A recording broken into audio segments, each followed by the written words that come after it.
പാടില്ല, നീ ഇങ്ങോട്ട് കേറണ്ട, അങ്ങനെ ഒരു അമ്മ പറയണമെങ്കിൽ എന്തുകൊണ്ട് അത് അവരങ്ങനെ പറഞ്ഞിട്ടുണ്ട്? അതിന് എന്തെങ്കിലും ഒരു കാരണം ഉണ്ടാവും. എല്ലാവർക്കും നമസ്കാരം. എടാ സുജിന, എനിക്ക് നിന്റെ അടുത്ത് പറയാനുള്ള ഒരു കാര്യം എന്ന് വെച്ച് കഴിഞ്ഞാൽ, പ്രവീൺ പ്രണവിന്റെ ഇഷ്യൂ നിന്റെ പോലെ തീട്ട കേസല്ല. ആ കേസിന്റെ ഇടയിൽ കൊണ്ടിട്ട് നിന്റെ നല്ല ഒന്നാം തരം തീട്ട കേസ് നീ വെളുപ്പിക്കാൻ നോക്കരുത്. എനിക്ക് അങ്ങനെയാണ് പേഴ്സണലി നിന്റെ ഇപ്പോഴത്തെ വീഡിയോ കണ്ടപ്പോൾ എനിക്ക് തോന്നിയത്. അവരവിടെ ചെറിയ ചഞ്ഞാപിഞ്ഞ കേസൊന്നുമല്ല നടന്നിട്ടുള്ളത്. ഗർഭിണിയായ ഒരു പെണ്ണിനെ എടുത്തിട്ട് അടിച്ചെന്ന് വരെ ഉള്ള സാധനമാണ് അവിടെ നിന്ന് പൊട്ടി വന്നിട്ടുള്ളത്. അത് തക്കതായ നടപടിയിലോട്ട് പോകേണ്ട കേസാണ്. അതിന്റെ ഇടയിൽ കൊണ്ടിട്ട് നിന്റെ തീട്ട കേസ് കൊണ്ടിട്ട് വെളുപ്പിക്കരുത് സുജിനെ എന്ന് എനിക്ക് നിന്റെ അടുത്ത് ആദ്യമേ പറയാനുള്ളത്. അപ്പൊ വിഷയം എന്താണെന്ന് എല്ലാവർക്കും അറിയാം, ഞാൻ കൂടുതലൊന്നും പറയുന്നില്ല. ഈ വിഷയത്തിന്റെ ഇടയിൽ നമ്മുടെ മല്ലു ഫാമിലി സുജിൻ, പ്രവീൺ പ്രണവിന്റെ ഇഷ്യൂല് മല്ലു ഫാമിലി സുജിൻ കയറി വന്നിട്ട് കുറച്ച് കണാന്നടിച്ച് അവൻ നേരെ ട്രാക്ക് പിടിച്ചു പോകുന്ന അവന്റെ പഴയ ചീഞ്ഞ കേസ്. ഇവൻ പണ്ട് ഭാര്യയെ വീട്ടിൽ വെച്ചിട്ട് ഇല്ലാത്തൊരു ഫാമിലി ഇഷ്യൂ ഉണ്ടാക്കി ക്രിയേറ്റ് ചെയ്ത് കണ്ടന്റ് ഉണ്ടാക്കിയ ഒരു സമയം ഉണ്ടായിരുന്നല്ലോ, എല്ലാവർക്കും അറിയാം. ആ വിഷയത്തിന് ഈ വിഷയത്തിന്റെ ഇടയിൽ കയറിയിട്ട് ഇവൻ വെളുപ്പിക്കുകയാണ്. സത്യം പറയല്ല, എനിക്ക് പുച്ഛം മാത്രമാണ് തോന്നിയത്. ഇവിടെ ഒരു പെണ്ണിനെ എടുത്തിട്ട് അടിച്ച കേസ് വരെയാണ്, അതും ഗർഭിണിയായ ഒരു പെണ്ണിനെ. ആ കേസ് ഉൾപ്പെടെയാണ് വന്നിട്ടുള്ളത്. നിന്റെ തീട്ട കേസ് പോലെ അല്ല. ഞാൻ വീണ്ടും റിപ്പീറ്റ്ലി പറയുക. എന്തായാലും സുജിന്റെ വീഡിയോ നമുക്കൊന്ന് കണ്ടു നോക്കാം. കണ്ടിട്ട് ഇവൻ ഞാൻ ചൊറിഞ്ഞു വരുക. പ്രവീൺ പ്രണവിനെ പറ്റി വീഡിയോ ഉണ്ടായിരുന്നു. അതിനിടയിൽ എനിക്ക് കുറെ നെഗറ്റീവ് കമന്റ്സ് ഉണ്ടായിരുന്നു. അതുപോലെ തന്നെ കുറെ ആൾക്കാർ പോസിറ്റീവായിട്ട് മാറുണ്ടായിരുന്നു. പിന്നെ അതിൽ വന്ന കുറച്ച് കാലം പറ്റി ഞാൻ പറയട്ടോ. ഇന്നലെ ഞാൻ അവർ വീഡിയോസിൽ കണ്ടിട്ടുണ്ടായിരുന്നു. അതായത് ഇന്നലെ ഞാൻ പ്രവീൺ ബ്രോക്ക് വിളിച്ചിട്ടുണ്ടായിരുന്നു കേട്ടോ. മറ്റേ ഞാൻ പറഞ്ഞ പെട്ടെന്ന് പൊന്നൂസിന്റെ ഇതുപോലെ പ്രൊമോഷൻ ഡീറ്റെയിൽസ് സംസാരിക്കാൻ വേണ്ടി നമ്പർ ഞാൻ വിളിച്ചിട്ടുണ്ടായിരുന്നു. ബ്രോക്ക് കുഴപ്പമൊന്നും ലോക്കൽ ചോദിച്ചിട്ടുണ്ടായിരുന്നു. ജസ്റ്റ് അത്ര കോൺടാക്ട് അങ്ങനെ സംസാരിച്ച് കട്ടിട്ടുണ്ടായിരുന്നു. ഇപ്പോൾ ഇന്ന് ഞാൻ ഒരാളെ വീഡിയോ കണ്ടു, എന്നെ റിയാക്ട് ചെയ്തിട്ട് വീഡിയോ കണ്ടു. അപ്പോഴാണ് തോന്നി എനിക്ക് വീഡിയോ ചെയ്യാൻ വേണ്ടി തോന്നിയത്. നിങ്ങൾ കാര്യം മനസ്സിലാക്കണം. ഇനി ഞാൻ ഇപ്പോൾ ഇതിൽ ഓരോ നമ്മൾ കമന്റ്സ് ചെയ്യുന്ന ഓരോ ആൾക്കാരെ പറ്റിയിട്ടാണ് ഞാൻ പറയുന്നത് കേട്ടോ. പ്രവീൺ എന്ന് പറയുന്ന ബ്രോ മിഞ്ഞാന്ന് ഒരു വീഡിയോ ഇട്ടു. അതായത് മിഞ്ഞാന്ന് ആദ്യം വരെ ഒരു വീഡിയോ ഇട്ടു. അതായത് അഡ്രസ്സിൽ നമ്മുടെ വീഡിയോ ഇട്ടു. അതിന്റെ അടിയിൽ കുറെ പോസ്റ്റ് കമന്റ്സ്. എന്നിട്ട് മറ്റേ പയ്യൻ, അതായത് ഇവന്റെ അനിയൻ ഒരു വീഡിയോ ഇട്ടിട്ട്, ഇവരുടെ അമ്മയും മക്കളും പാടെ ഒരു വീഡിയോ ഇട്ടിട്ട് അതിന്റെ അടിയിൽ ഇത് ഞാൻ ഇതിനെ പറയുന്നത് ഒന്നൊന്ന് നിങ്ങൾ ശ്രദ്ധിച്ച് കേൾക്കാൻ അവസാനിക്കാൻ പറയാം. അപ്പോൾ അവന്റെ അമ്മയും അവനൊക്കെ പാടായിട്ടുള്ള ഒരു വീഡിയോ ഇട്ടു. അതായത് ആ ബ്രോയുടെ അച്ഛനും അമ്മയൊക്കെ പാടെ ഒരു വീഡിയോ ഇങ്ങനെ എന്റെ ചേട്ടനാണ് അങ്ങനെ. ഞാൻ അവർ വീഡിയോസ് ഫുൾ ഇന്നലെ രാത്രി ഞാൻ ഫുള്ളിന് കണ്ടിട്ടുണ്ടായിരുന്നു. അവർ പറയുന്നത് അപ്പോൾ അതിൽ അങ്ങനെ പറഞ്ഞിട്ടുണ്ടായിരുന്നു. അപ്പോൾ എല്ലാ ആൾക്കാരും പാടെ ആ വീഡിയോന്റെ അടിയിൽ പോയിട്ട് പോസിറ്റീവ് കമന്റ്സ്, ഇവിടെ കുറെ നെഗറ്റീവ് കമന്റ്സ് ഉണ്ട്. ഞാൻ നോക്കി, ഞാൻ കമന്റ്സ് കണ്ടിട്ടാണ് പറയുന്നത്. ഇതിൽ കമന്റ്സ് ചെയ്യുന്ന ആൾക്കാരെ പറ്റിയിട്ട് ഞാൻ പറയുന്നത് എന്നെ പറ്റിയിട്ടല്ല. കമന്റ്സ് ചെയ്യുന്ന ഓരോ ആൾക്കാരെ പറ്റിയിട്ട് ആൾക്കാരുടെ മാറ്റങ്ങളാണ് പറയുന്നത് ഞാൻ. അപ്പോൾ ഇന്നലെ അവർ അവിടെ ഒരു വീഡിയോ ഇട്ടുണ്ടാവും. ഈ വീഡിയോ എടുക്കുന്ന ഞാൻ രാവിലെയാണ് ഇതുവരെയ്ക്ക്, അതായത് അവന്റെ അനിയൻ വീഡിയോ ഇതുവരെ ഇട്ടിട്ടില്ല കേട്ടോ. അപ്പോൾ അതിന്റെ അടിയിൽ കുറെ ആൾക്കാർ പോസിറ്റീവ്, അത് അങ്ങനെയാണ് പോസിറ്റീവ് കമന്റ്.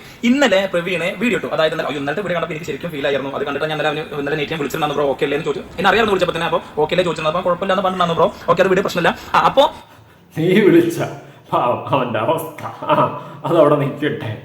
ഇന്നലെ പ്രവീൺ ബ്രോ വീഡിയോ ഇട്ടപ്പോൾ ഈ പ്രവീൺ ബ്രോന്റെ വീഡിയോന്റെ അടിയിൽ ഫുൾ പോസിറ്റീവ് കമന്റ്സും, അതുപോലെ തന്നെ മറ്റേ അവന്റെ കൊച്ചു പ്രണവിന്റെ വീഡിയോന്റെ അടിയിൽ ഞാൻ നോക്കിയിട്ടുണ്ടായിരുന്നു. ഫുൾ തീർ കമന്റ്. മറ്റേ ഞാൻ നല്ല ന്യൂ കമന്റ്സ് എടുത്ത് നോക്കിയപ്പോൾ അതിന്റെ അടിയിൽ നിന്നെ ഞാൻ അങ്ങനെ പറഞ്ഞാണ്, ഇങ്ങനെ പറഞ്ഞാണ്, അതാണ് ഇതാണ് മറ്റേതാണ് മറിച്ചതാണ് ഒടുക്കത്തെ തെറി കണങ്ങൾ. ഇത്രയേ ഉള്ളൂ. നമ്മൾ എന്താണോ ചെയ്യുന്നത് എന്ന് ഇപ്പൊ ഞാൻ അതിന് മുന്നേ ഇന്നത്തെ വീഡിയോയിൽ ഞാൻ പറഞ്ഞിട്ടുണ്ടായിരുന്നു. നമ്മളൊരു 10 മിനിറ്റ് 15 മിനിറ്റ് അല്ല, 15 മിനിറ്റ് 10 മിനിറ്റ് അല്ല നമ്മളൊരു മറ്റേ യൂട്യൂബിൽ കാണുന്നതല്ല ശരിക്കും നമ്മുടെ ലൈഫ്. നമ്മളിതിൽ ഒരുപാട് പ്രശ്നങ്ങളും കാര്യങ്ങളൊക്കെ ഉണ്ടായിരിക്കും. ആഹാ, ഇത് നിനക്ക് ഇപ്പോഴാണ് മനസ്സിലായത്. ഈ 10 മിനിറ്റും 15 മിനിറ്റും അല്ലെന്ന്. നീ പക്ഷെ 10 മിനിറ്റും 15 മിനിറ്റ് മാത്രമല്ല, നിന്റെ ഇല്ലാത്ത കഥ വരെ നീ ഉണ്ടാക്കി നാട്ടുകാരെ പറ്റിച്ചിട്ടുള്ളതാണ്. ചരിത്രം എന്നെ കൊണ്ട് വീണ്ടും തുറപ്പിക്കരുത് വയ്യ, അതവിടെ നിൽക്കട്ടെ. നീ പക്ഷെ ആ ചരിത്രത്തിനെയാണ് ഇവിടെ കൊണ്ടിട്ട് വെളുപ്പിക്കാൻ നോക്കിയത്. എനിക്ക് അതാണ് പേഴ്സണലി ഒട്ടും പിടിക്കാതെ ഞാൻ ഈ ഒരു വീഡിയോ എടുത്ത് വെച്ച് ചെയ്യാൻ ഉണ്ടായ റീസൺ. നിന്നെ വെളുപ്പിക്കാൻ വേണ്ടിയിട്ട്, നിന്റെ തീട്ട കണ്ടന്റ് കൊണ്ട് വെളുപ്പിക്കാൻ വേണ്ടിയിട്ട് നീ ഈ ഒരു അവസരമാണ് മുതലാക്കിയതെന്ന് എനിക്ക് തോന്നിപ്പോയി. എന്തായാലും കൊള്ളാടെ ബാക്കി. പിന്നെ അതുപോലെ തന്നെ ഇപ്പൊ കണ്ടോ, ഇപ്പൊ ഞാൻ അതിന് മുന്നേ എത്ര വട്ടം പറഞ്ഞിട്ടുണ്ട്, 2 പേര്, അതായത് ഇപ്പോൾ ഞാനോ അല്ലെങ്കിൽ എന്റെ പെങ്ങളോ എന്തെങ്കിലും പ്രശ്നം ഉണ്ടാകുമ്പോൾ 2 ഭാഗം കേട്ട് 2 ഭാഗം കേട്ടിട്ട് വേണം ഒരാളെ തെറി പറയാനെന്ന് പറഞ്ഞിട്ടുണ്ടായിരുന്നു. ഇപ്പൊ ഇന്നത്തെ പ്രവീണിന്റെ വീഡിയോ എനിക്ക് സത്യം പറഞ്ഞാൽ ഭയങ്കരതായി. കാരണം അടിച്ചു ഇതൊക്കെ പറഞ്ഞപ്പോൾ എനിക്കും ഭയങ്കരമായിട്ടുണ്ടായിരുന്നു. പക്ഷേ അവർ ഓപ്പോസിറ്റ് ആൾ നിൽക്കുന്നുണ്ട്. അവർക്ക് എന്താ പറയാനുള്ളതെന്ന് നിങ്ങൾ ആരും കേട്ടിട്ടില്ല, ഞാനും കേട്ടിട്ടില്ല. അപ്പോൾ ഞാൻ പറയാനേ ഓക്കെ, നമ്മൾ ആരും കേട്ടിട്ടില്ല. ഓപ്പോസിറ്റ് സൈഡിലുള്ള ആളെന്ന് പറയാനുള്ളത് നമ്മൾ ആരും തന്നെ കേട്ടിട്ടില്ല. പക്ഷെ ഒരു കാര്യം മനസ്സിലാക്കണം, പ്രവീണിട്ട വീഡിയോയിൽ വളരെ വ്യക്തമായിട്ട് അവൻ്റെ കൈ വരെ ചതഞ്ഞിരിക്കുന്ന വീഡിയോ അവൻ കാണിക്കുന്നുണ്ട്. പിന്നെ വേറൊരു കേസ്, ഒരിക്കലും പ്രഗ്നൻ്റ് ആയിട്ടിരിക്കുന്ന ഒരു പെണ്ണ് അഭിനയിച്ച് കരയേണ്ട കാര്യമില്ല. അത് ആ കൊച്ചിനെ ബാധിക്കും. അത് തന്നെ ചിന്തിച്ചാൽ മാത്രം മതി. ആ പെൺകുട്ടി എന്തുമാത്രം വിഷമം, എന്തുമാത്രം അവിടെ നിന്ന് അനുഭവിച്ചിട്ടാണ് പ്രഗ്നൻ്റ് ആയിരിക്കുന്ന സമയത്ത് ഇങ്ങനെ ഒരു കരച്ചിൽ കരയേണ്ട അവസ്ഥ വന്നെന്ന് ഒന്ന് ചിന്തിച്ചാൽ മാത്രം മതി, ലോജിക്ക് വെച്ചിട്ട്. ഇനി എൻ്റെ എക്സ്പ്ലനേഷൻ കൊണ്ടുവന്നു കഴിഞ്ഞാൽ, എൻ്റെ സുജിനെ നിനക്ക് ബോധമില്ല, നിനക്ക് ഇങ്ങനെ ഇരുന്ന് കൊണകൊണമെന്ന് വെട്ടാൻ. നീ എന്തെടുത്താലും നീ വെളുത്തനാണല്ലോ ഇവിടെ കാണിക്കുന്നത്. പക്ഷെ എൻ്റെ പൊന്നടാവൻ, നിന്നെ കൊണ്ട് തോറ്റല്ലോ. നീ ഇപ്പോൾ ഒരു പൊതു ശല്യമായി മാറണമല്ലോ സുജിനെ. കമന്റ്സ് ചെയ്യുന്ന ആൾക്കാരുടെ വ്യത്യാസങ്ങൾ പറയുന്നത്. കാരണം ഇവിടെ തെറി പറഞ്ഞ അതേ ആൾക്കാർ അവിടെ പോയിട്ട് പിന്നെ ഓൺ വീഡിയോ ഇട്ട് കഴിഞ്ഞാൽ അവിടെ പോസിറ്റീവ് പറയുമ്പോൾ അവിടെ പോസിറ്റീവ്. എന്താ നിങ്ങൾക്ക് ഇങ്ങനെ അതിന് എന്തെങ്ങനെ മറ്റൊരാളെ കാര്യത്തിൽ കയറിയിട്ട് ഇടപെടാനും സംസാരിക്കാനും ഇതിൽ കുറെ പേര് പറഞ്ഞിട്ട് നീ എത്ര പുണ്യാളനാ. നീ തീർത്ത് നീ പിന്നെ ആരെ കാര്യത്തിൽ കയറി ഇടപെട്ട് ഇപ്പൊ സംസാരിക്കുന്നത്? നീ ബാക്കിയുള്ള എല്ലാവരെയും കുറ്റം പറയുന്നുണ്ട്. കമന്റ്സ് ഇടുന്ന ആൾക്കാരെ മൊത്തം നീ പാടെ കുറ്റം പറയുന്നുണ്ട്. നീ ഇവിടെ എന്താ ചെയ്യുന്നത്? പ്രവീണിന്റെ പ്രണവിന്റെ കാര്യത്തിൽ കയറി ഇടപെട്ട് ആ കമന്റ്സിനെ വെച്ചിട്ട് കുറ്റം പറഞ്ഞല്ലേ നീ ഇവിടെ സംസാരിക്കുന്നത്? അപ്പൊ നിന്റെ കൊണയടിക്കും ഹോഹോ, മറ്റുള്ളവരെ കൊണയടിക്കും ആഹാ എന്നാണ്. ഇത് വേടാ സുജിന നീ നീ അത്ര ഞാനൊരിക്കലും ഇതിൽ കയറിയിട്ട് ഇടപെടെ എനിക്ക് ഇതിൽ സംസാരിക്കാൻ വലിയ ഇൻട്രസ്റ്റ് ആയിട്ടൊന്നുമില്ല. എന്റെ വീഡിയോന്റെ അടിയിൽ കമന്റ്സ് വന്നതുകൊണ്ടാണ് ഞാൻ ഇതിൽ സംസാരിച്ചത്. പിന്നെ അതുപോലെ തന്നെ നീ ഒരു കാര്യം ചെയ്യും, നിന്റെ വീഡിയോയുടെ കമന്റ് ബോക്സ് ഓഫ് ചെയ്ത് പ്രശ്നം തിന്നില്ലേ? അവന്റെ വീഡിയോയുടെ അടി കമന്റ് വന്നു കഴിഞ്ഞാൽ അവൻ കൊണയടിച്ചു കളയുന്നു. എന്ത് വേടായിരുന്നു? എങ്കിൽ കൊള്ളാമല്ലോ. നിന്റെ അല്ലാത്ത ഇതിന് മുന്നേ ഉള്ള വീഡിയോകളൊക്കെ എടുത്ത് നോക്ക്. നല്ല ഒന്നാം തരം കമന്റാ നിനക്കെതിരെ വന്നിരിക്കുന്നു. അതിനെതിരെ ആദ്യം പ്രതികരിച്ച് തീർക്ക്, എന്നിട്ട് മതി ബാക്കിയുള്ളവന്റെ കയറി പ്രതികരിക്കുക. മറ്റേ എനിക്ക് ഇൻസ്റ്റാഗ്രാമിൽ മെസ്സേജ് വന്നിട്ടുണ്ടായിരുന്നു ഇതിനെ പറ്റിയിട്ട്. അതുകൊണ്ട് മാത്രമാണ് ഞാൻ ഇതിൽ സംസാരിച്ചത്. അല്ലാതെ ഞാൻ ഇതുവരെയ്ക്ക് മറ്റുള്ള ഇപ്പൊ എന്നെ ആരെങ്കിലും ട്രോൾ എന്തെങ്കിലും ചെയ്ത് കഴിഞ്ഞാൽ അവർക്ക് തിരിച്ച് മറുപടി കൊടുക്കല്ലാതെ ഇതേപോലുള്ള മറ്റുള്ള ഒരു യൂട്യൂബേഴ്സിനെ വെച്ചിട്ട് ഞാൻ ഇതുവരെ സംസാരിച്ചിട്ടില്ല. ഇപ്പൊ ഞാൻ യൂട്യൂബ് തുടങ്ങിയിട്ട് 6 വർഷമായി. ഇതുവരെയ്ക്കും ഞാൻ ഒരാളെ ഞാൻ എന്നെ റിയാക്ട് അതായത് എന്നെ കുറ്റം പറയുന്ന ആൾക്കാരെ വിളിച്ചിട്ട് ഞാൻ മീൻസ് വീഡിയോ ചെയ്യാനല്ലാതെ ഞാൻ വേറെ ആളടുത്ത് സംസാരിക്കാൻ ഞാൻ ഇതുവരെ പോയിട്ടില്ല. ഫസ്റ്റ് ടൈമാണ്. ആശാൻ ട്രാക്കിലോട്ട് വരികയാണ്. നിങ്ങൾ ശ്രദ്ധിച്ചിരുന്നോ? ട്രാക്കിലോട്ട് നൈസായിട്ട് വരികയാണ്. അയ്യോ ഇതെനിക്ക് ഇന്നലെ അത്രയും വന്നോ. കാരണം അവരെ വീഡിയോ അത്ര ഇതുള്ളതുകൊണ്ട് ഒരുപാട് ആൾക്കാർ എനിക്ക് ഉണ്ടോ എന്ന് ചോദിക്കണം. എനിക്ക് അതുകൊണ്ട് യാതൊരു പിന്നെ കംപ്ലൈനും കാര്യങ്ങളൊക്കെ വെച്ചിട്ട് ഞങ്ങളെ പോലെ എന്നെ അവരിനെ പാടെ വെച്ചിട്ട് കംപ്ലൈന്റ് വെച്ചതുകൊണ്ട് മാത്രമാണ് മറ്റേ ഞാനത് വീഡിയോ ചെയ്തത്. അല്ലാതെ എനിക്ക് ഇതിൽ വീഡിയോ ചെയ്യാനോ അവരെ വെച്ച് പൈസ ഉണ്ടാക്കേണ്ട ആവശ്യങ്ങളൊന്നും എനിക്കില്ല. പിന്നെ വേറെ കാര്യം പറഞ്ഞുതരാം. ഇപ്പൊ യൂട്യൂബ് പൈസ ഉണ്ടാക്കേണ്ട ആവശ്യം നിനക്കില്ലേ? നീ മോണിറ്റൈസേഷൻ ഓഫ് ആക്കിയിട്ടാണ് ഈ വീഡിയോ ചെയ്തത് ആണോടെ? എങ്കിൽ നീ അതൊന്നും കാണിക്കടേ, ഞാൻ ഒന്ന് കാണട്ടെ. ഓന് പൈസ ഉണ്ടാക്കേണ്ട കാര്യമില്ലെന്ന് നീ പിന്നെ സേവന വാരത്തിനാണ് യൂട്യൂബിൽ വീഡിയോ ഇടുന്നത്. ഇത് വേണം തള്ളുന്ന മയത്തി തള്ളു. ഞാൻ പൈസയ്ക്ക് വേണ്ടി തന്നെയാണ് വീഡിയോ ഇടുന്നത്, ഇല്ലെന്ന് ഞാൻ പറയില്ല. പക്ഷെ അതിൽ നമ്മുടേതായ എത്തിക്സ് കാണിക്കും. നിന്നെ പോലെ നാട്ടുകാരെ പറ്റിച്ചിട്ടല്ല വീഡിയോ ഇടുന്നത്. അവന് പൈസയ്ക്ക് വേണ്ടി അല്ല അവൻ വീഡിയോ ഇടുന്നത്. സൂചന എന്ത് തള്ളാടായിരുന്നു മറിക്കുന്നത്. ഞാൻ ജസ്റ്റ് ഇതുപോലെ അവരുടെ വീഡിയോസ് സെർച്ച് ചെയ്ത് നോക്കുമ്പോൾ ഫുൾ അവരെ വെച്ചുള്ള വീഡിയോ ആണ്. അവരങ്ങനെ ചെയ്തു, അവരങ്ങനെ ചെയ്തു, ചെറ്റയാണ്, തെണ്ടിയാണ്, അവന്റെ അനിയന്മാർ അങ്ങനെ ചെയ്തു, അവൻ അങ്ങനെ ചെയ്തു. എല്ലാവരും എന്തിനാ ചെയ്യുന്നത്? എല്ലാവരും വീഡിയോ ചെയ്ത് പൈസ ഉണ്ടാക്കാൻ വേണ്ടിയിട്ടാണ്. ഞാൻ ഇപ്പൊ കുറച്ച് ദിവസം മുന്നേ ഞാനായിരുന്നു തരാം, അതിന്റെ മുന്നേ ഓരോ ആൾക്കാരെ തരാം. ഇപ്പോൾ ഇതിൽ കമന്റ് ചെയ്യുന്ന ആൾക്കാർ ശ്രദ്ധിക്കേണ്ട കാര്യം, എല്ലാ യൂട്യൂബേഴ്സും എല്ലാ വീഡിയോ ചെയ്യുന്ന ആൾക്കാർ റിയാക്ട് ചെയ്യുന്ന ആൾക്കാർ എല്ലാവരും അവർക്ക് പൈസയ്ക്ക് വേണ്ടി ചെയ്യാണ്. അല്ലാതെ ആരും അവൻ എങ്ങനെയെങ്കിലും നല്ല രീതിക്ക് ആക്കട്ടെ എന്ന് ഈ പറഞ്ഞ ഞാൻ പോലും കൂടി വീഡിയോന്റെ മോട്ടേജ് ഓണാക്കി വെച്ചിട്ടുണ്ട്. കാരണം ഈ വീഡിയോ നിങ്ങൾ കാണാൻ പോലും എനിക്ക് പേയ്മെന്റ് കാര്യങ്ങളുണ്ട്. അപ്പൊ അതേ ആ ബോധം നിനക്കുണ്ടല്ലോ. നീ അത് ആദ്യം ചിന്തിക്കട്ടെ. പിന്നെ പൈസയ്ക്ക് വേണ്ടി എന്ന് ചെയ്യുന്നത് എല്ലാവരും പൈസയ്ക്ക് വേണ്ടി തന്നെയാണ് ചെയ്യുന്നത്. എന്തിന് മെയിൻ സ്ട്രീം ന്യൂസ് ചാനൽ അടക്കം പൈസയ്ക്ക് വേണ്ടി തന്നെയാണ് ചെയ്യുന്നത്. പക്ഷെ അതിൽ നമ്മൾ എത്തിക്സ് കാണിക്കൂടെ? ഇല്ലാത്ത കാര്യം നിന്നെ പോലെ പടച്ചു വിടത്തില്ല. ഉള്ളത് ജെന്യൂനായിട്ട് അന്വേഷിച്ച് കണ്ടെത്തി ആ ഒരു രീതിയിലാണ് വീഡിയോസ് ചെയ്യുന്നത്. എല്ലാ റിയാക്ഷൻ വീഡിയോ ചെയ്യുന്ന ആൾക്കാർ നിന്നെ പോലെ കുറെ ഊളകൾക്ക് റിയാക്ഷൻ വീഡിയോ ചെയ്യുന്നത് അത്യാവശ്യം പുച്ഛമാണ്. ആ പുച്ഛം ഒന്നങ്ങ് മാറ്റി തരാം ഞാൻ. എന്തായാലും ബാക്കി എല്ലാവരും അങ്ങനെ തന്നെയാണ്. ഇതിൽ കയറി എനിക്ക് സംസാരിക്കേണ്ട ഒരു ഇതുമില്ല. കാരണം അത് സംസാരിക്കാൻ കാരണം ഇത്രയേ ഉള്ളൂ. ഇതിൽ ചില ആൾക്കാർ പോസിറ്റീവ് ഉണ്ട്, എല്ലാവരും കുറ്റം പറയില്ല ഞാൻ. പക്ഷേ എന്റെ വീഡിയോന്റെ അടിയിൽ വന്നിട്ട് ആ ഒരു വിഷയം എടുത്തിട്ട് എന്റെ വീഡിയോന്റെ അടിയിൽ വന്ന കമന്റ്സും കാര്യങ്ങളും ചെയ്തുകൊണ്ട് മാത്രമാണ് ഞാനിത്. ഇപ്പൊ നിങ്ങൾ പറയുന്നുണ്ട്, ഇപ്പൊ നിങ്ങൾ പറഞ്ഞു ഞങ്ങളത് ഫേക്ക് കളിച്ചതാണ്, അത് കളിച്ചാണ്, ഇത് കളിച്ചതാണെന്നൊക്കെ പറഞ്ഞു. ഇപ്പൊ നിങ്ങൾക്ക് അറിയോ അത് ഫേക്കാണ്?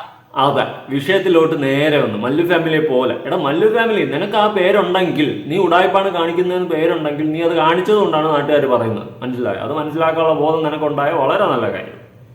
ഞങ്ങളുടെ ലൈഫിൽ ഉണ്ടാവുന്ന കാര്യങ്ങൾ അല്ലെങ്കിൽ യൂട്യൂബേഴ്സിന് നല്ല ആൾക്കാർ അതിൽ ഉണ്ടാവുന്ന പ്രശ്നങ്ങളും കാര്യങ്ങളും അത് നമ്മൾ കാണിച്ചു തരുമ്പോൾ മാത്രമേ നിങ്ങൾ അറിയുള്ളൂ. പിന്നെ അതുപോലെ തന്നെ ഒത്തിരി പറയുമ്പോഴും കേൾക്കുമ്പോൾ അതിന് മുന്നേ ഞാൻ പറഞ്ഞിട്ടുണ്ടായിരുന്നു എന്റെ പ്രശ്നം നടന്ന സമയത്ത് എന്റെ ഓട്ടോ സ്റ്റാൻഡിൽ ഉള്ള ഒരാളാണ് അങ്ങനെ പറഞ്ഞിട്ടുണ്ടാകുന്നത്. കൈസ് ബ്രോ വീഡിയോ ഇട്ടിട്ടുണ്ടായിരുന്നു. അപ്പോൾ അത് വീഡിയോ ഇട്ടപ്പോൾ എന്റെ ഓട്ടോ സ്റ്റാൻഡിൽ ഒരു ആൾ പറഞ്ഞു ഇപ്പോൾ എന്റെ വീട്ടിൽ തന്നെ എന്ത് പറഞ്ഞു. അത് പച്ച കള്ളാണ്. കാരണം ആ നായിന്റെ മോനെ മറ്റേ എന്റെ സ്റ്റാൻഡിലുള്ള ഓനോട് ഞാൻ പോയി ചോദിച്ചു ഫോൺ ചെയ്ത് പറഞ്ഞത് ഓൻ അന്ന് വോയിസ് അയച്ചില്ല എന്ന് പറഞ്ഞു. കൈസിന് വോയിസ് അയച്ചതിന്റെ സ്ക്രീൻ റെക്കോർഡ് വേണമെന്ന് ഞാൻ അവിടെ കാണിക്കാം. ഞാൻ അന്ന് കാണിച്ചിട്ടുണ്ടായിരുന്നു എന്റെ സ്റ്റാൻഡിൽ. ഞാൻ ചോദിച്ചപ്പോൾ പറഞ്ഞു ഓനല്ല എന്ന് പറഞ്ഞത്. ഞാൻ ആ വിഷയം വിട്ടാണ്. പിന്നെ ഞാൻ സംസാരിക്കാൻ കൂടുതൽ എന്റെ സ്റ്റാൻഡിൽ വിഷയം എന്തിനിടെ വീണ്ടും വന്ന് ഇതിന്റെ ഇടയ്ക്കിടെ നീ ചൊരുവി വെച്ചത്. എനിക്ക് പിടിക്കാത്ത ഈ വീഡിയോ. നീ പ്രവീൺ പ്രണവിന്റെ ആ ഇഷ്യൂവിനെ പറ്റി സംസാരിക്കാൻ വന്നു കഴിഞ്ഞാൽ അതുമായി ബന്ധപ്പെട്ടിട്ട് എനിക്ക് എന്തെങ്കിലും അറിയാമെങ്കിൽ അത് സംസാരിക്കും. അല്ലാണ്ട് നീ വന്നിട്ട് അതിന്റെ ഇടയിൽ നിന്റെ പഴയ വിഷയം കൊണ്ടിട്ട് ഒന്ന് വൈറ്റ് വാഷ് അടിച്ച് നാട്ടുകാരെ കണ്ണി പൊടിയിടാൻ വേണ്ടിയിട്ട് നേരെ പരിപാടി കാണിക്കരുതെന്നേ ഞാൻ പറയത്തുള്ളൂ. ഇവിടെ അവിടെ നടന്നിട്ടുള്ളത് വിഷയം ചെറുതൊന്നും അല്ല. അത് നീ മനസ്സിലാക്കുക. നിന്റെ കുടുംബത്തിൽ നീ കയറി ക്രിയേറ്റ് ചെയ്ത പോലത്തെ കണ്ടന്റ് അല്ല അവിടെ നടന്നിട്ടുള്ളത്. അത് മനസ്സിലാക്കാനുള്ള ബോധം നിനക്കുണ്ടായ വളരെ നല്ലതെന്നേ ഞാൻ പറയത്തുള്ളൂ. സൂചിനെ ഏട്ടന്മാർക്ക് സംസാരിക്കുന്ന കൂടുതൽ എന്റെ സ്റ്റാൻഡ് ഏട്ടന്മാർക്കപ്പാടാണ് അവരുടെ സംസാരിക്കാറുണ്ടോ ഞാൻ അതുപോലെ സംസാരിക്കുന്നു പറഞ്ഞിട്ട്. കാരണം നമ്മളിതിലുള്ള കാര്യങ്ങൾ നമുക്കേ അറിയുള്ളൂ. അതായത് ഏതൊരാളുടെ ജീവിതത്തിലാണ് ബുദ്ധിമുട്ടും പ്രശ്നങ്ങളും നമുക്കാണ് അത് കറക്റ്റ് അറിയുള്ളൂ. മറ്റൊരാൾക്ക് അത് നോക്കി കാണുമ്പോൾ മറ്റേ പറയില്ലേ കണ്ടന്റ് അമ്മയ്ക്ക് ഭ്രാന്താകുമ്പോൾ കണ്ടിരിക്കാൻ നല്ല ഭംഗിയായിരിക്കും. അത്രേ ഉള്ളൂ. ഞാനും പഴമ ചെക്കാണ് അങ്ങനെ കരുതുന്നു. സൈഡിൽ നിന്ന് പൊന്നൂസും പറയുന്നുണ്ട്, നീയും പറയുന്നുണ്ട് നല്ല പുള്ളി അല്ലെന്ന്. അതാണ് അതിന്റെ സത്യം. നീ സത്യം തിരിച്ചറിഞ്ഞ് അത് തുറന്നു പറഞ്ഞ സ്ഥിതിക്ക് ഞാൻ അംഗീകരിച്ചിരിക്കുന്നു. നിങ്ങൾ ഓക്കെ. എനിക്ക് അത്ര വലിയ ഞാൻ അത്ര വലിയ നല്ല പറയുന്നത്. നിങ്ങൾ ആരും ചിന്തിക്കേണ്ട കാര്യം, രണ്ട് ഭാഗം കേട്ടിട്ട് നിങ്ങൾ സംസാരിക്കും. എന്തിനാണ് ഇപ്പൊ ഞാൻ ജസ്റ്റ് കമന്റ് നോക്കിയപ്പോൾ തന്നെ ഇവരുടെ വീഡിയോന്റെ അടിയിൽ അത്രയും പോസിറ്റീവ്, അവിടെ പോസിറ്റീവ് പറഞ്ഞ ആൾക്കാർ അവിടെ പോയിട്ട് നെഗറ്റീവ് കമന്റ്സ് ഇടുന്നു. എന്തിന് ഇത് ഇപ്പൊ അവർ പറഞ്ഞു. ഇപ്പൊ ഞാൻ എന്റെ അഭിപ്രായം പറയാം. ഇന്നലത്തെ വീഡിയോ കണ്ടപ്പോൾ പ്രവീൺ ബ്രോന്റെ കൂടെ തന്നെ ഞാനും, കാരണം എനിക്കും അതങ്ങനെ തോന്നിയാണ് വീഡിയോ തെളിവ് സൈഡിട്ടപ്പോൾ. പക്ഷേ അവർക്ക് പറയാനുള്ളൂ കേൾക്കണം. നിങ്ങൾ അത് കേൾക്കാൻ മുന്നേ അവർക്ക് പറയാനുള്ള ആരും കേൾക്കുന്നില്ലെന്ന് പറഞ്ഞില്ല, അവർ പറയട്ടെ. പക്ഷെ ആ വീഡിയോയിൽ എവിഡൻസ് സഹിതമാണ് വെച്ച് പ്രവീൺ ബ്രോ പറയുന്നത്. അല്ലാണ്ട് കഞ്ഞാ പിഞ്ഞാന്നൊന്നും ചുമ്മാ വായ്ത്താളമല്ല അടിച്ചത്. തലേ ദിവസം പ്രണവ് വന്നിരുന്ന് പറഞ്ഞ നല്ല ഒന്നാം തരം വായ്ത്താളമായിരുന്നു. അതുപോലെ അല്ല, തെളിവ് സഹിതം ഓഡിയോ ക്ലിപ്പും വീഡിയോ ക്ലിപ്പും വച്ചിട്ട് നല്ല ഒന്നാം തരം തെളിവ് സഹിതമാണ് പ്രവീൺ അവിടെ വന്നിരുന്ന് സംസാരിക്കുന്നത്. അതിന് ഇനി മറിച്ചൊരു ന്യായീകരണം അതെന്തായാലും കേൾക്കാം, കേൾക്കാതിരിക്കാനൊന്നും പറഞ്ഞില്ല ആരും, പക്ഷെ കേൾക്കും. പക്ഷെ അതിനൊരു ന്യായീകരണം, അത് എങ്ങനെയായിരിക്കും ആ ന്യായീകരണം എന്ന് നീ ഒന്ന് ഇരുന്ന് ചിന്തി. തെളിവ് സഹിതം വെച്ച കേസിൽ നീക്കൊന്നും പറയാനല്ല സുജിന, നീ പൊട്ടണ പോലെ അഭിനയിക്കണേ. എന്തുവാടേ വിളിക്കുന്നത്? ഞാൻ മറ്റേ അവർ ഇതുവരെയ്ക്ക് വീഡിയോ ഇല്ല. നിങ്ങൾ വീഡിയോ കാണാനായിരിക്കും 7 മണി തൊട്ടായിരിക്കും. ഇതാണ് ആളുകൾ, മനസ്സിലായോ? ഇതാണ് കാരണം വീഡിയോ കാണുന്ന ഓരോ ആൾക്കാരും എന്താണ് അപ്പൊ കാണുന്നത്, അവരെ തെറി വിളിച്ചിട്ട് പോവുക, അത്രേ ഉള്ളൂ. അല്ലാണ്ട് അവിടെ ഞാൻ പോലും കൂടി ഒരു വീഡിയോ ആക്കി. കാരണം ഞാൻ ഇന്നലെ അടക്കം എന്താ പറയുക, എന്റെ കൂടുതൽ കുറെ ആൾക്കാർ അങ്ങനെ ആ ഫാമിലിന്റെ പ്രശ്നമുണ്ട്. അപ്പൊ ഞങ്ങളെല്ലാവരും അവർ പറയുന്ന കാര്യം അറിയോ, അവർക്കും പറയാൻ എന്തെങ്കിലും ഉണ്ടായിരിക്കില്ലേ? അവർ വീഡിയോ വരട്ടെ, കണ്ടിട്ട് നമുക്ക് നോക്കി നോക്കാം. പക്ഷെ ഇന്നത്തെ ഞാൻ പിന്നെ പറയുന്നു, ഇന്നത്തെ പ്രവീണിന്റെ വീഡിയോ കണ്ടപ്പോൾ അതിന് കൊടുത്തത് ഞാനും. പക്ഷേ ഞാൻ അതിനെപ്പറ്റി ഒന്നും പറയുന്നില്ല. പക്ഷെ അവർക്ക് പറയാനുള്ളത് കേൾക്കട്ടെ, കേട്ട് നമുക്ക് സംസാരിക്കാലോ. എന്റെ പൊന്നു സുജിന, നീ ഒന്ന് ആലോചിക്കണം. നിന്റെ പെങ്ങളെ നീ കെട്ടിച്ചു വിട വീട്ടില് ആ കെട്ടിയവന്റെ സഹോദരൻ കയറി അടിക്കണം. പ്രഗ്നന്റ് ആവണമെന്നൊന്നുമില്ല, അല്ലാത്ത സമയത്ത് എന്നെ ഒന്ന് അടിക്കണം. നീ അത് കേട്ടുകൊണ്ട് നിൽക്കൂ. അതറിഞ്ഞാൽ ഒരു സഹോദരൻ എന്ന നിലയിൽ നീ എങ്ങനെ പ്രതികരിക്കും? എനിക്കിതൊക്കെയാണ് നിന്റെ അടുത്ത് ചോദിക്കാറുള്ളത്. നീ അപ്പോൾ അവരുടെ സൈഡും കൂടി കേൾക്കട്ടെ. എന്ത് റീസണിന് വേണ്ടിയിട്ടാണ് അവരെ അടിച്ചത് എന്നുള്ള സാധനം കേൾക്കുന്നത് വരെ നീ ക്ഷമയോടെ കാത്തിരിക്കുമോ? നിന്റെ പെങ്ങൾക്കാണ് ഈ ഒരു സിറ്റുവേഷൻ വന്നതെങ്കിൽ എനിക്ക് അത്ര അറിഞ്ഞാൽ മതി. നീ കാത്തിരിക്കുമോ? മോളെ നീ നില്ല്, അവരുടെ സൈഡും കൂടി കേൾക്കട്ടെ, നിന്നെ എന്തിനാണ് അടിച്ചതെന്ന്. ഇങ്ങനെ പറഞ്ഞ് നീ ഒഴിഞ്ഞു മാറോടെ സുജിനെ? ഒന്നാം തരം ഞാൻ ഒന്നും പറയണില്ലട, നിന്നെ പറഞ്ഞ് എന്റെ നാക്ക് കിടക്കണം. ഞാൻ പറയാം, എനിക്ക് ഈ ഒരു വിഷയത്തെ സംസാരിക്കാൻ താല്പര്യമില്ല. അങ്ങനെ പറ്റില്ല. എന്റെ വീഡിയോന്റെ അടിയിൽ നിങ്ങൾ കമന്റ്സ് ഇടാതിരുന്നാൽ മതി. ആരും എനിക്ക് ഞാനുമായിട്ട് ബന്ധപ്പെടാത്ത കാര്യത്തിനെ പറ്റി എന്തിനാണ് എന്റെ വീഡിയോസിന്റെ അടിയിൽ കമന്റ് ചെയ്യുന്നത്? അതുപോലെ ദയവ് ചെയ്ത് ഇവന്റെ വീഡിയോയുടെ അടിയിൽ പോയിട്ട് ആരും കമന്റ് ചെയ്യില്ല. ഇവ അത് വെച്ചിട്ട് ഇതിന്റെ ഇടയിൽ മുതലാക്കിക്കൊണ്ടിരിക്കുകയാണ്. ഇവന്റെ വീഡിയോയുടെ അടിയിൽ കമന്റ് ചെയ്യരുത് ആരും. ഇവനെ കൊണ്ട് ഞാൻ തോറ്റ്. ഒരു പൊതു ശല്യമായല്ലോ സൂചന. എന്തിനാണ് എനിക്ക് മെസ്സേജ് അയക്കുന്നത്? അതിന് ആവശ്യമില്ലല്ലോ. അതെ, ഞങ്ങൾ ഫോട്ടോ വെച്ചിട്ട് എന്തിനാണ് തമ്പലയിൽ ഇടുന്നത്? എനിക്ക് ആവശ്യമുള്ളത് റീച്ച്. തമ്പലയിൽ ഇടുന്നത് അവർക്ക് പേയ്മെന്റ് കിട്ടാനും റീച്ച് കിട്ടാനും വേണ്ടിയിട്ടാണ് അവർ വീഡിയോസ് ഇടുന്നത്. മനസ്സിലാക്കണം? അവർ വീഡിയോസ് ഇടുന്നത് അതിന് വേണ്ടിയിട്ടാണ്. കമന്റ്സ് ഇടുന്ന ആൾക്കാർക്ക് എന്തിനാ വെച്ചാൽ എനിക്ക് അറിയില്ല. അതുങ്ങളാണ് ഊഹിച്ചെടുത്തോ എന്തിനാണ്. ഇന്നലെ നമ്മളിത് പറയുമ്പോൾ അല്ലെങ്കിൽ വെച്ചിട്ട് നമ്മളെന്തോ വലിയ നല്ല പുള്ളികളായിട്ട് വന്ന് എടുത്തിട്ട് പറയണം. നമ്മളങ്ങനെയല്ല പറഞ്ഞത്. നമ്മൾ പറഞ്ഞത് നമ്മൾ കഴിഞ്ഞ ഒരു കൊല്ലം മുന്നേ നമ്മൾ ഈ സ്റ്റേജിലാണ് നിന്നിരുന്നത്. എല്ലാവരും കൂടി നമ്മൾ സൈബർപുള്ളി പിന്നെ ചെറിയ കാര്യം പറയുന്നത്, അവര് അങ്ങനെ വീഡിയോസ് ഇട്ടപ്പോൾ കുറെ പേര് ഇവർ ഉടായ്പ കാണിക്കാൻ, ഇവർ വീഡിയോ ചാനൽ റീച്ചാക്കാൻ വേണ്ടി ഓർന്ന് കാണിക്കാണ്. ഞാൻ നിങ്ങൾ ചോദിക്കട്ടെ, നിങ്ങൾ കണ്ടോ അവർ റീച്ചാക്കാൻ വേണ്ടി കാണിക്കാണ്? ഒരു അവരുടെ പ്രശ്നങ്ങൾ അവർക്ക് അറിയുള്ളൂ. നിങ്ങൾ പറയാണ് ഇത്ര സത്യം അങ്ങനെ കാണുമ്പോൾ. കാരണം നിങ്ങൾക്ക് അറിയുള്ളൂ. ഇപ്പൊ നമ്മൾ ഡെയിലി വ്ളോഗ് ചെയ്യുന്ന ആളുകൾക്ക് ഏറ്റവും വരുന്ന ബുദ്ധിമുട്ടാണ് ഒരു ദിവസം ഒരാളെ കണ്ടില്ലെങ്കിൽ അതിനെപ്പറ്റി ചോദിച്ചുകൊണ്ടിരിക്കുക, പറഞ്ഞുകൊണ്ടിരിക്കുക. ഒരാളെ കണ്ട് ഒരു 10 കമന്റ് ഇട്ടു, ഒരു 10 കമന്റ് ഇട്ടിട്ടും ആ കമന്റിനൊന്നും അവർ റിപ്ലൈ പറഞ്ഞില്ല എന്നുണ്ടെങ്കിൽ കമന്റ്സ് ചെയ്യുന്ന നിങ്ങൾ ആദ്യം മനസ്സിലാക്കാത്തത് അത് അവർക്ക് ഷെയർ ചെയ്യാൻ താല്പര്യമില്ല. പിന്നെ എന്തിനാണ് മെസ്സേജ് കൊണ്ടിരിക്കുന്ന കമന്റ്സ് ഇട്ടു? എപ്പിസോഡ് കണക്കിന് കുടുംബ പ്രശ്നം ഷെയർ ചെയ്ത് കളിച്ച ഈ മോനാണ് ഇപ്പൊ പറയുന്നത് ഞങ്ങളെന്ന് ശല്യം ചെയ്യരുത്, ഞങ്ങളുടെ വീട്ടിലെ കുടുംബ പ്രശ്നമൊന്നും ഞങ്ങൾക്ക് പറയാൻ താല്പര്യമില്ലേ എന്ന് പറയുന്ന മോൻ എപ്പിസോഡ് കണക്കിന് കുടുംബ പ്രശ്നം ക്രിയേറ്റ് ചെയ്ത് ഷെയർ ചെയ്തിട്ടിരുന്നവനാണ്. എന്തൊരു മാറ്റം! നല്ലതാ, മാറ്റം നല്ലതാ. ഇപ്പൊ ഞാൻ പറഞ്ഞോ, പറയാം, എനിക്കറിയാവുന്ന ഇഷ്ടം പോലെ യൂട്യൂബേഴ്സിന്റെ ഇടയിൽ ഒരുപാട് പ്രശ്നങ്ങളുണ്ട്. നമ്മളിവിടെ പറയാൻ നിന്ന് കഴിഞ്ഞാലോ ഞാൻ പറയാം. ഇപ്പൊ കമന്റ്സിനകത്ത് പറയുന്നത് നിങ്ങൾ കണ്ടോ അവര് മറ്റു ആദ്യം നിന്റെ സ്വന്തം പ്രശ്നം നീ ഒന്ന് ഒത്തുതീർപ്പാക്കിയിട്ട് നില്ലേ, എന്നിട്ട് മതി ബാക്കിയുള്ള ഒരു പ്രശ്നത്തേക്കാരോ നീ ഇടപെടണം. ഉടായ്പ കാണിക്കാണ് കണ്ടോ? അങ്ങനെ പറയണ വെറുതെ ഇരുന്നിട്ട് അവിടെ ഇവിടെ ഇങ്ങനെ പറയാണ് അവൻ ചാനൽ റീച്ചാക്കാൻ വേണ്ടി വീഡിയോസ് ഇടാണ്, അവൻ ചാനൽ ഇതാക്കാൻ വേണ്ടി ഇടാണ്, അച്ഛനും അമ്മയും മക്കളും പാടത്ത് കാണിക്കാണ്. എന്തിനാ അങ്ങനെയൊക്കെ പറയുന്നത്? അത് ഞാൻ അത്രയും അനുഭവിച്ച് വന്നതുകൊണ്ടാണ് എനിക്കത് കാണുമ്പോൾ എനിക്ക് പൊളിഞ്ഞു കയറാൻ തുടങ്ങും. കുഴപ്പമൊന്നുമില്ല, ഞാൻ പറഞ്ഞു മാത്രം ആൾക്കാരുടെ മനസ്സത് പറയണം ഞാൻ. കാരണം ഇത് ഞാൻ ആരും കുറ്റം പറയാം അങ്ങനെ ഒന്നും അല്ലോ. പക്ഷെ പറയാം, ഇപ്പൊ തന്നെ പ്രവീണിന്റെ വീട്ടിലിട്ട ആൾക്കാർ അതായത് അവന്റെ അനിയൻ എന്താ പറയാനുള്ളതെന്ന് പോലും നിങ്ങൾ ആരും കേട്ടിട്ടില്ല. കാരണം മറ്റേ ഉദാഹരണം പറയാനേ തച്ചു, അയ്യോ ഞാൻ എനിക്കും ഇതുപോലെ ഗർഭിണിയായി അവരെ അടിച്ചു കുന്തിനൊക്കെ പറഞ്ഞപ്പോൾ തന്നെ നമുക്കും ഭയങ്കര ഇതായിട്ടോ. പക്ഷെ പറയാ അവർക്ക് പറയാനുള്ള പോയി നമ്മൾ കേൾക്കണ്ടേ? കാരണം ഞാനും ഇതിൽ നിൽക്കുന്ന ആളാണ്. അതുപോലെ തന്നെ ഇതേപോലെ അവർക്ക് പറയാനുള്ള കേൾക്കാം. പക്ഷെ ഞാൻ ചോദിച്ച ചോദ്യത്തിന് നീ ഒരു ഉത്തരം തന്നാൽ കൊള്ളാമായിരിക്കും. നിന്റെ സഹോദരിക്കാണ് ഇതേപോലത്തെ ഒരു അവസ്ഥ ഉണ്ടായാൽ ഇതുപോലെ കേൾക്കാൻ നീ നോക്കി നിൽക്കൂ.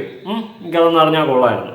തന്നെ വീഡിയോസ് ചെയ്തിട്ട് മുന്നിൽ പോകുന്ന ആളാണ് ഞാൻ പറയുന്നത്. അത് നമ്മൾ കേൾക്കട്ടെ, ഞാൻ വെയിറ്റിംഗ് ആണ്. ഞാൻ എന്തായാലും ഇനി വരുമ്പോൾ കണ്ടിട്ട് കാണും. കാരണം എനിക്കും ഒരു ഇതായി, കാരണം ഇപ്പൊ ഞാൻ 2-3 വീഡിയോ ഇട്ടതുകൊണ്ട് അതെന്താണെന്ന് അറിയുന്നതുണ്ട്. അപ്പോൾ പറയാം, ആൾക്കാർക്ക് എപ്പോഴും ഒരു ത്വരയാണ് എന്ത് അതെന്താണ് അറിയാം. മതി നിന്റെ വേദവാക്യം നമുക്ക് മതിയുടെ തികഞ്ഞ്. ഇത്രയും കേട്ടപ്പോൾ തന്നെ ഞാൻ അല്പം ഇതായി. എന്നാലും നീ കൊള്ളാം സുജിനെ. ഇതിൻ്റെ ഇടയിൽ കൂടി നിന്നെയും കുറച്ച് നീ വെളുപ്പിക്കാൻ നോക്കി. സബാഷ്, നല്ല പരിപാടിയാണ് നീ കാണിക്കുന്നത്. പക്ഷേ ഞാൻ ചോദിച്ച ചോദ്യങ്ങൾക്ക് ഉത്തരം തരാൻ പറ്റുമെങ്കിൽ ഒരു വീഡിയോ ഇട്ടേക്ക്, അല്ലെങ്കിൽ അറ്റ്ലീസ്റ്റ് എനിക്ക് ഇൻസ്റ്റയിൽ ഒന്നൊരു മെസ്സേജ് ആയിട്ടെങ്കിലും അയച്ചേക്ക്. നിന്റെ പെങ്ങൾക്കാണ് ഇതുപോലത്തെ ഒരു അനുഭവം ഉണ്ടായാൽ നീ ഈ സംഭവം ഇതുപോലെ ചീള് കേസായിട്ട് അല്ലെങ്കിൽ അവരുടെ ഭാഗം കേൾക്കട്ടെ എന്ന് പറഞ്ഞ് നീ നോക്കി നിൽക്കൂ, കൈകെട്ടി നിൽക്കൂ. ഇതിന് നീ ഉത്തരം എനിക്ക് നീ വീഡിയോ ഒന്നും ഇടണ്ട, എനിക്ക് നീ റീച്ച് ഒന്നും തരണ്ട.